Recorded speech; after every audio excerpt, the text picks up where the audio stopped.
de Cristo. Aunque va a hablar de aplicación e imputación.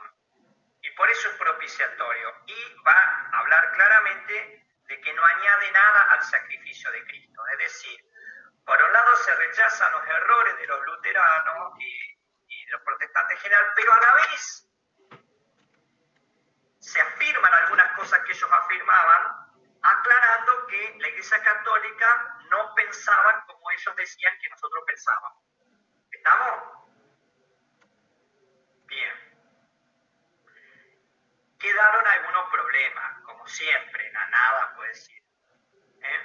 Un uso indiscriminado de los textos del Antiguo Testamento. ¿Por qué? Porque si la idea del sacrificio estaba demasiado ligada a la idea general de sacrificio, se usaba más el Antiguo que el Nuevo Testamento.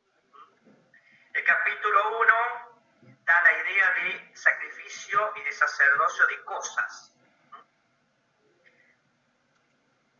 El concepto de sacrificio, como les venía diciendo, tanto para unos como para otros, estaba dependiendo de la idea de la fenomenología de las religiones, de una oblación más consagración de una cosa en una ceremonia sacra por un sacerdote. El capítulo 1 es bien veterotestamentario, lo mismo que el canon 2. Un Cristo que es pasivo, que es inmolado por los sacerdotes, con gran protagonismo del ministro. Esto es peligroso, porque nos aparta de la realidad. Mientras que en el capítulo 2, Cristo tiene el papel central, que es el sacerdote, y la oblación se la ve más personalmente. No va a explicar mucho, solamente va a decir que el sacrificio de Cristo fue incruento, y que el sacrificio de Cristo fue cruento y el nuestro es incruento, pero que es el mismo. Pero no explica mucho en qué consiste la diversidad. Dice que este sacrificio perdona los pecados, pero no es para el perdón. ¿Por qué? Porque hay otras sesiones en las que va a tratar específicamente el sacramento del perdón, que es la confesión. Sin embargo, nosotros hoy lo podemos entender que si bien no es un sacrificio específico para el perdón de nuestros pecados, sí es, digamos, un sacramento de perdón en cuanto a la realidad que muestra que la muerte de Cristo y su resurrección es para el perdón de los pecados del conjunto. Por lo tanto, no es errado decir que perdona los pecados del mundo, aunque no es el sacrificio, no es el sacramento específico del perdón de mis pecados personales. Pero incluso el sacramento de la reconciliación está atada a la muerte y resurrección de Cristo, como todos los sacramentos, del cual la Eucaristía es su mejor expresión. Por eso la Eucaristía, empezamos con el bautismo. ¿Es propiciatorio? Sí, en forma lata análoga. Nos hace propicios ante Dios.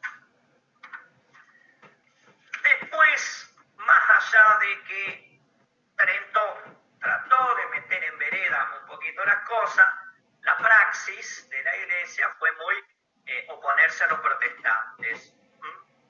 Y empezaron a existir los manuales de teología. Antes no había manuales, después empezaron a existir. Y la Eucaristía, la parte dogmática, se trató en tres partes: presencia real, sacramento y sacrificio. Aún hoy vemos un poco estas cosas.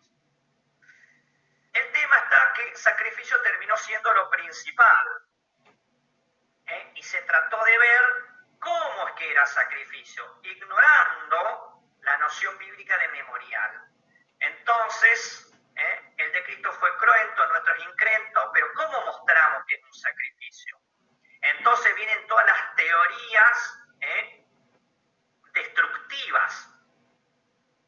A la víctima hay que destruirla para que sea sacrificio, como decía Vázquez. Algunos ponían esto en la doble consagración y separación del cuerpo y sangre. Digo, es sacrificio porque consagro de de modo separado, entonces como si lo parto al medio a Jesús. O en el cese de las sustancias naturales de los elementos, o en la fracción de la hostia. Ahí estoy sacrificando a Cristo, como decía Melchor Cano. O en el rebajarse a hacer una comida, o en masticarlo a Jesús, en comer la hostia, como decía San Roberto Belarmino. Pavadas, huevadas. Bueno, hoy lo vemos así, gracias a Dios, porque pasó el tiempo. Pero, como ven, el centrar el problema que se quiere averiguar no en la realidad misma, sino en hacerle la contra a otro, trae todo este asunto. Suárez, el único que más o menos hace la diferencia, daba importancia a la oblación más que a la destrucción. La oblación es este ofrecimiento que Cristo hace de sí mismo. Y con él, en la escuela franciscana de Beul, habla de una participación en la entrega de Jesús, un sacrificio celeste de Cristo, una unión entre la cruz y el de la misa. Mientras tanto, como ya dije antes, lo que salvó a la Iglesia, pero también la sumió en un letargo de muchos siglos, fue la piedad en la adoración eucarística, el sagrario en posesión dominante, esa comulgar, la misa como algo del sacerdote nada más y que lo demás mirábamos, y no había conciencia de participar en el sacrificio de Cristo. Solamente el cura participaba de él y los demás mirábamos. Bien. Questions. Preguntas.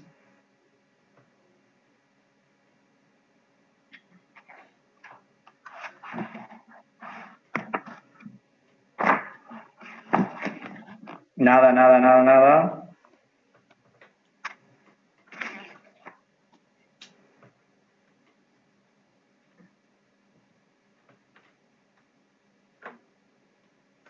Bien, acá encontré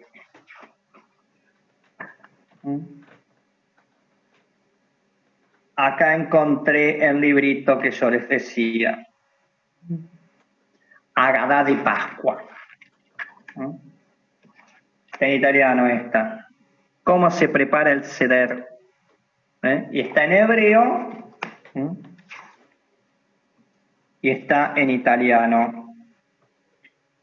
Miren qué lindo. Todo el ritual, con todo lo que tiene que decir cada uno.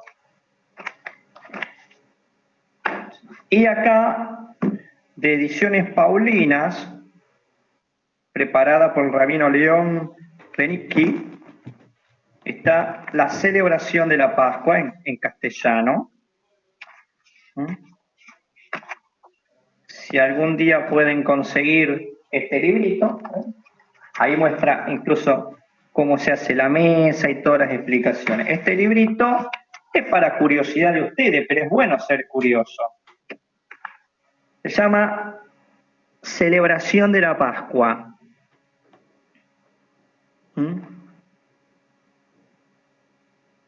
De Ediciones Paulinas, y a ver, es del año...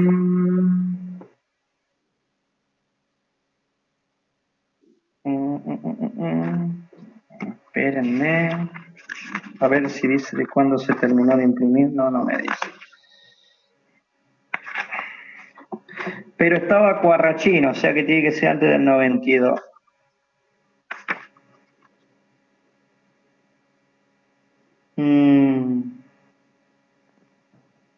No dice.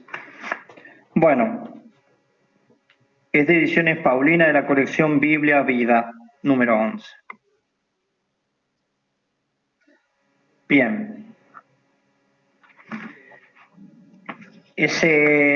Porque al final lo encontré, ¿vieron? Yo que les decía que no lo encontraba, al final encontré estos libritos donde nos hablan de cómo es la Pascua judía, cómo se celebra la Pascua judía, que es más o menos la que celebró Jesús.